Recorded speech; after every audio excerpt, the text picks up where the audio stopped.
What if I told you that James Burton, the man Elvis Presley trusted above anyone else on stage, has finally opened up? For 8 unforgettable years, James stood just steps away from the king of rock and roll, his guitar answering Elvis's every call whenever that familiar command rang out, "Play it, James!" At 85, Burton is ready to reveal the stories he has carried quietly for decades. These are not just tales of concerts and music, but glimpses into the soul of Elvis Presley, the man hidden behind the bright lights and the deafening roar of the crowd. Was Elvis truly the kind, giving soul adored by millions? Or was there a side only his closest circle ever saw? Burton remembers the private nights at Graceland, the long hours on the road, and the final days when even the music couldn't hide the weight Elvis carried. His words shine a new light on the legend, perhaps even changing how the world remembers him. James Burton's fingers seemed destined for guitar strings from the very beginning. Born in Dubberly, Louisiana, he needed no formal lessons. Notes and melodies flowed from him as naturally as breathing, as if he had been born to bend sound into shape. His parents, Guy and Lola, lived simply, but their son required little more than his guitar to find joy. By his teenage years, his reputation had already spread, whispers of his sharp, soulful playing echoing far beyond his small hometown. Before long, he was invited to join the Louisiana Hayride in Shreveport, the same stage where a young Elvis Presley once electrified audiences. Burton was clearly not meant to remain a local talent. Barely out of school, he made the bold leap to Los Angeles, chasing opportunity. Hollywood quickly noticed. Ricky Nelson brought him into his band, first as rhythm guitarist, but it wasn't long before Burton's style pushed him into the spotlight as lead. His guitar became the backbone of Nelson's records, giving the teen idol's sound an edge that made him stand out. But even before Nelson, Burton had already etched his mark into rock and roll history. In 1957, he crafted the unforgettable riff for Dale Hawkins's Susie Q, later named one of the most influential riffs of all time. Though denied proper credit and royalties, his fingerprints were permanently stamped into the DNA of modern rock. Through the 1960s, Burton became one of the most in-demand session players in the country. He played with Johnny Cash, the Everly Brothers, Glenn Campbell, Merle Haggard, Emmylou Harris, and Joni Mitchell, effortlessly crossing boundaries between country, rock, and folk. By the end of the decade, James Burton wasn't just a guitarist, he was the guitarist. By 1969, Burton's phone never stopped ringing.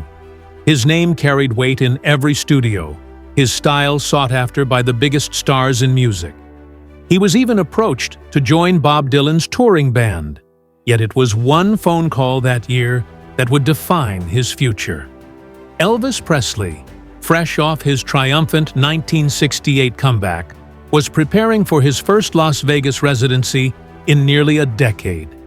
He needed a band strong enough to match his energy, sharp enough to keep pace with his improvisations, and steady enough to anchor him night after night.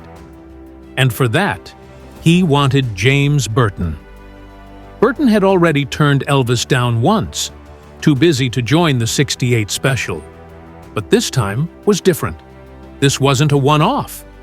Elvis wanted to build something permanent. Burton agreed, and the TCB Band was born, taking care of business, Elvis's mantra. With Burton on guitar, Ronnie Tutt on drums, Jerry Sheff on bass, and Glenn D. Hardin on piano, the group became Elvis's musical engine. When Elvis stormed the stage of the International Hotel in Las Vegas in 1969, the chemistry was undeniable. From that point on, Elvis and Burton were inseparable. Every time Elvis wanted to lift the room to new heights, he'd flash that look and call out, "Play it, James!" And Burton delivered solos that seemed to set the air itself on fire. His bold pink Paisley Fender Telecaster became as much a part of Elvis's Vegas image as the jumpsuits and scarves. Beyond the flash, it was trust that defined their partnership. Elvis gave Burton freedom on stage, rare for someone so meticulous. He knew Burton could feel the rhythm of the moment, pushing when the crowd surged, softening when the king turned to gospel or ballads. They weren't just singer and guitarist, they were family. As the 1970s wore on, the cracks in Elvis's health grew harder to hide. James and the band saw it clearly: fluctuating weight, exhaustion from relentless tours, the strain of years of prescription drug use.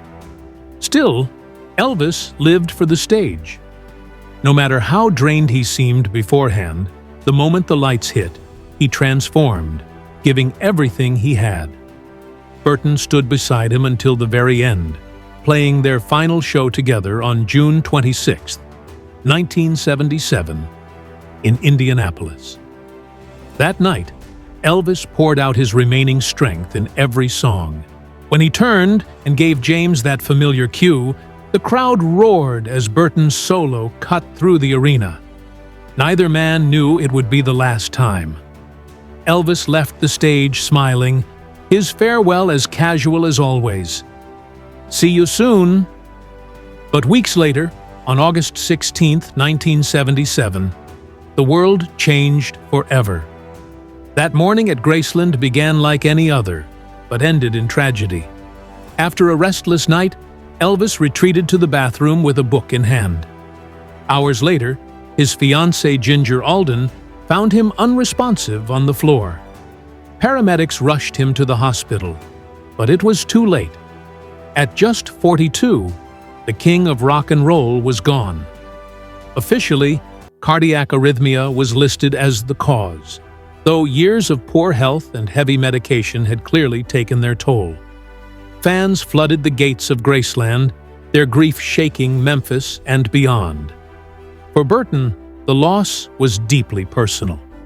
Just weeks before, he had been on stage with Elvis, expecting many more shows together. Instead, that last "Play It, James" became their final exchange.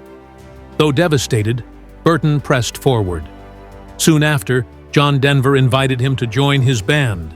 The partnership lasted 16 years, with Burton recording a dozen albums and touring the world alongside Denver, often bringing the same guitars he had used with Elvis. Tragedy struck again in 1997 when Denver died in a plane crash, but Burton carried on, lending his talents to Emmylou Harris, Merle Haggard, Elvis Costello, and countless others. His career was studded with iconic moments, like performing on Roy Orbison's legendary Black and White Night special alongside Bruce Springsteen and Tom Waits, or joining all-star lineups that reminded audiences of his unparalleled skill. By the 1990s, Burton returned home to Shreveport, but he never slowed down. He helped create Elvis, the concert, a groundbreaking show where the TCB Band played live to synced video of Elvis, giving new generations a chance to experience the magic. In 2005, he launched the James Burton International Guitar Festival, raising funds for his foundation, which provided guitars and music education to children in need. To Burton, giving a child a guitar was more meaningful than any award.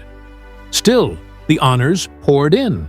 Induction into the Rock and Roll Hall of Fame, the Musicians Hall of Fame, the Louisiana Music Hall of Fame, and finally, in 2024, the Country Music Hall of Fame.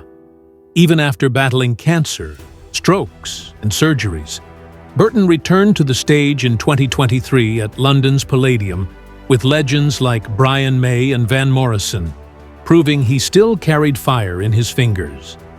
Through it all, Burton never stopped talking about the man behind the crown. To him, Elvis was more than the king. He was kind, generous, and deeply human. Elvis cared about his band, about their families, about people in need. Burton remembered his love of gospel, The late-night jam sessions when his voice soared without cameras, and the countless quiet acts of generosity, donating to children's hospitals, paying bills for strangers, giving away cars, coats, or jewelry without fanfare. Elvis never did it for recognition. He did it because he couldn't ignore someone in need. Even after his death, his family ensured that spirit lived on through the Elvis Presley Charitable Foundation, supporting schools, housing for the homeless, and scholarships for students. For James Burton, every note he plays still carries Elvis's spirit.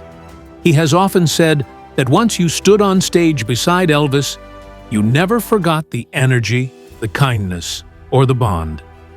The world may remember Elvis for his music, his movies, and his moves, but Burton remembers the smile across the stage, the trust in his eyes, and the voice calling out, "Play it, James." That, to Burton, was the real Elvis. Not just a king, but a friend. And in those stories, the man lives on.